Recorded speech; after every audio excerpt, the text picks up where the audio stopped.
Hi, I'm Tom Scioli, author of space opera Xanadax Across the Unknown Dimensions of the Galaxy from Image Comics. I'm also the author of The Twilight Zone, issue 2, coming on November 19th from IDW Comics. I'm also the author of Godzilla's Monsterpiece Theater from IDW. I'm Matt Zeoli. I was recently at the New York Comic Con, which was pretty fun. That's awesome. It was my first time doing it. It's interesting doing a comic show in New York because that is kind of, historically the sort of capital of comics. I mean, it's less so now. DC Comics is no longer headquartered in Manhattan, but Marvel still is. The city that never sleeps, the Big Apple. Yeah, it was fun. That aspect was fun too, because after the show's over, there was parties, and then even when there was no party or the party's over or whatever, you got all in New York to explore. So I did a good bit of exploring. Got to check out Times Square and stuff. Saw the Copacabana. I went to Katz's Deli. Send a salami to your boy in the army. You remember that Jerky Boys skit? Send a salami to your boy in the army. I wanted to check out Jack Kirby's childhood home, so I took a little walk down there, did a short video of that. That was a lot of fun. That was when I went to Katz's, because I passed Katz's on and you do get a sense. I mean, it's many decades. It's over 100 years, since he was born. So it's obviously changed a lot, but you do get a sense of, oh yeah, this is his world, And it looked like there was a lot of, there are no stars in the sky. They were all at New York City Comic. I was in Artists Alley, which was huge. It was huge. It was packed, very busy. When you would walk to the convention hall, like outside on your way to the Javits Center, there were people who were like, "Oh, come over here for the Fantastic Four experience." Oh, get the fan. So I was wondering what that was. I thought, oh, maybe you'll meet, the cast, the Fantastic Four, or whatever. And that was where I met Herbie the Robot. Oh, that was huge. That was awesome. But so then I thought, oh, is the cast of Fantastic Four here? And there were some of the Mole Man, the guy who played Mole Man, was there and stuff. But I didn't see any of the the Four. But they did have some of the Fantastic Four from the old Fantastic Four movie. So Michael Chiklis was there, nice. And Ian Gruffold, who's yes. But again, I'm not that into the sort of the celebrity side. I'm more my jaw drops for more of sort of the behind the scenes people. So a couple tables down from me is David Gerald, who wrote the script for The Trouble with Tribbles. Oh my God. I'm starstruck by that. I never thought about The Trouble, we did a whole episode about it. Maybe the best Star Trek episode ever. It just wasn't in my head of oh yeah, there's a human being who wrote that. And it's not only is there a person who wrote it, he's a couple tables down from me. Did you get to connect with them? I did stop by. There were a couple people like that who I sort of stopped by. But I don't want to take up anybody's time. No. So I just sort of stopped by quickly, sort of said what I had to say, and then, moved along. He was the showrunner for Land of the Lost. Talk about somebody whose importance in my life, he was the head writer or whatever. I just stopped by briefly, and I didn't even mention Trouble with Tribbles. I imagine that's what he gets the most is people talking to him about. But I just said, I got to tell you, the Land of the Lost.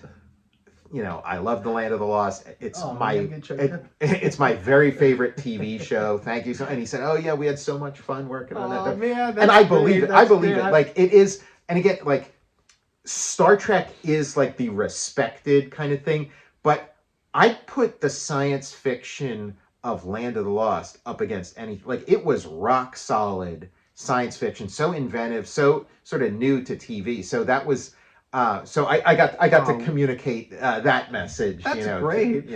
We should do it an official Land of the Lost episode. Every now and then a topic will come up where it's hey, why don't we just change formats? And so that's one of them where it's why don't we just change formats and just become the Land of the Lost show or whatever, where we go through, how there's some of those shows where it's they take a minute of each episode. It covers 1 minute of Raiders of the Lost Ark. Yeah. Or whatever. Each episode covers 1 minute of every episode of Land of the Lost, and we just spend the rest of our lives, that would be working amazing. our way through it. My other thought with that was it's kind of this is the guy who wrote Trouble with Tribbles, like among other, other Star Trek episodes and stuff. He also wrote some of the stuff for Star Trek Phase 2, which is this like Star Trek TV show that never came out, that kind of eventually became the Star Trek, the motion picture. But I've been pretty fascinated with Star Trek Phase 2. The other person who I kind of, did a similar thing with was Timothy Zahn was there. Oh my God. Yeah, the science fiction writer, and he wrote Heir to the Empire. He wrote like all those like Star Wars books that came out like in the early 90s. And I just sort of stopped by real quick. Holy and I shit. just said, thank you for getting me through the Star Wars drought. And he was like, he laughed, and you could tell, like, again, he's probably gotten similar, because it's the truth. Like, if you lived through that era, it was like, Return of the Jedi comes out in 1983, and then I'm just sitting there waiting for the next Star Wars movie, and then it doesn't happen, and then 1985 or so, Kenner ends the Star Wars toys, so you can't even get the Star Wars toys.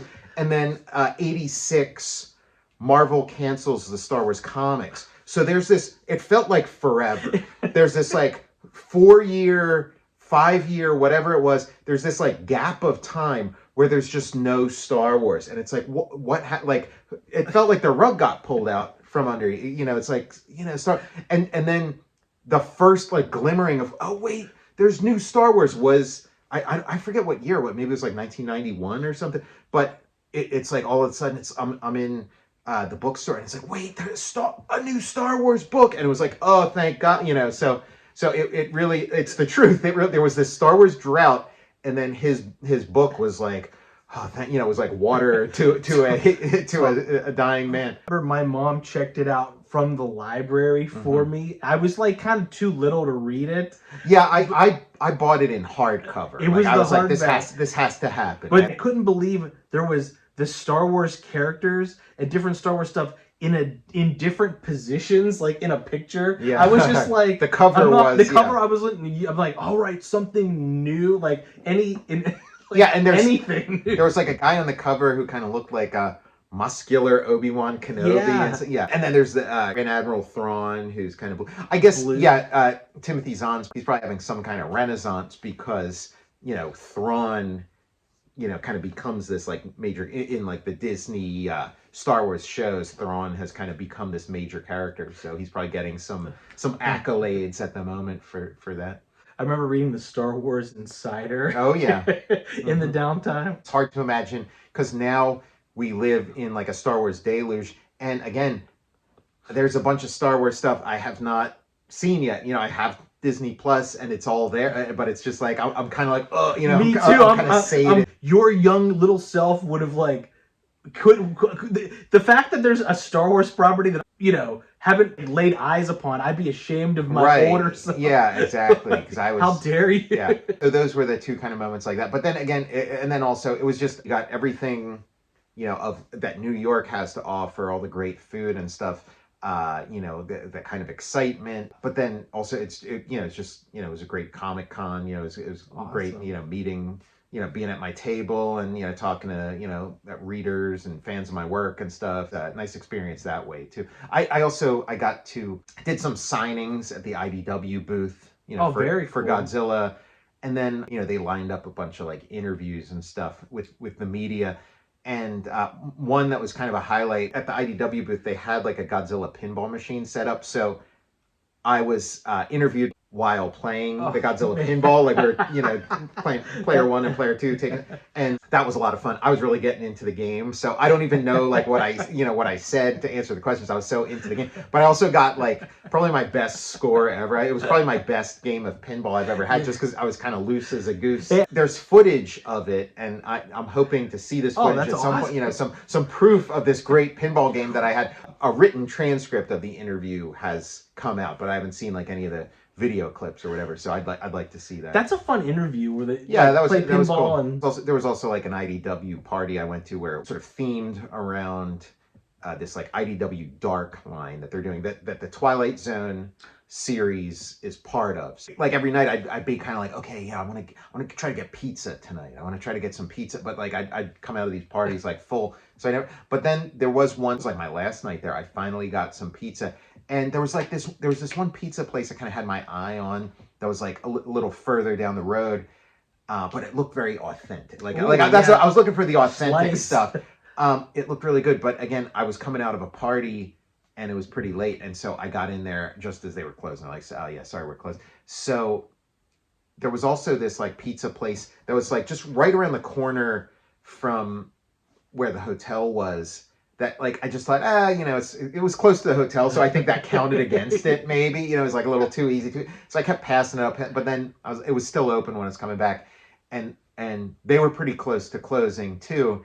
And they're like, we're closing soon, so you buy a slice, and then you can get like an extra slice or a slice or two for $1 each or whatever. So I was like, oh, okay. So That's the deal. So I got to try some. So I had what was called upside down pizza, which is kind of there's like a style of pizza that you get in Philly, like at certain places, and like one of the places was called Santucci's, but it would be like this square pizza that was like the crust was very firm, and then the sauce it was like a very thick coat of sauce, and then just like cheese kind of sprinkled on it. Ooh. So it was like that, and then the other one was a margarita. I got pizza margarita. Oh, and it was phenomenal.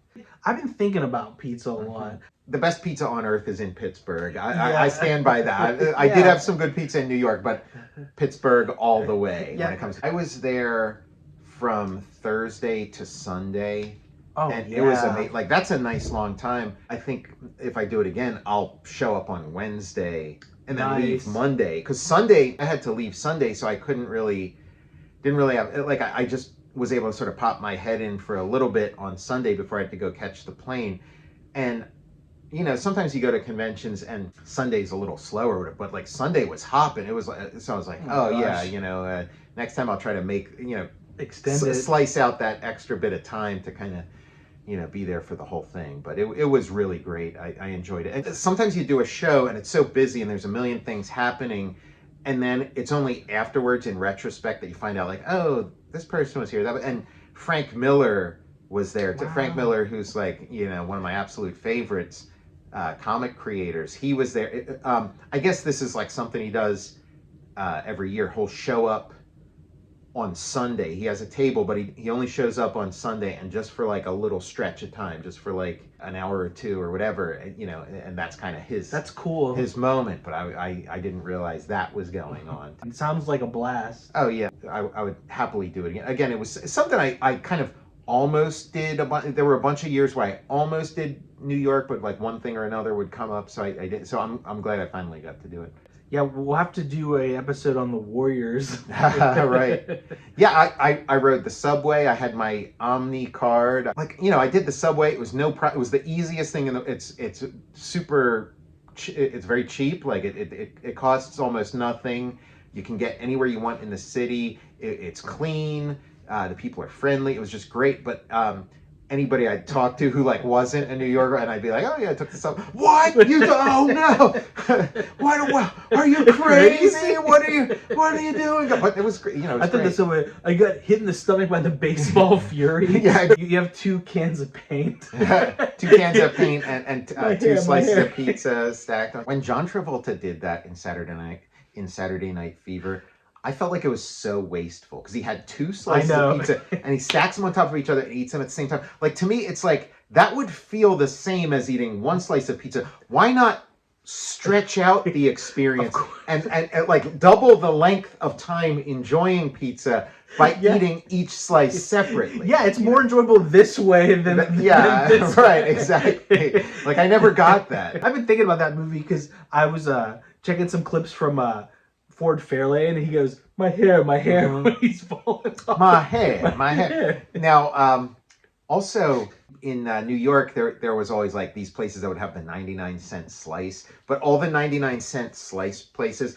all have like the 99 cents whited out, and now they're all $1.50 a slice places. So, it's like, I guess maybe, if you're looking at a 99-cent slice, it's not that big a deal to get 2 of them and stack them on top of each other. I'm Tom Scioli, author of Space Opera Xanadax, Across the Unknown Dimensions of the Galaxy from Image Comics. I'm also the author of The Twilight Zone, Issue 2, and it'll be here November 19th from IDW, and also from IDW publishing Godzilla's Monsterpiece Theater, which is now in a handsome trade paperback edition. Matt Zeoli.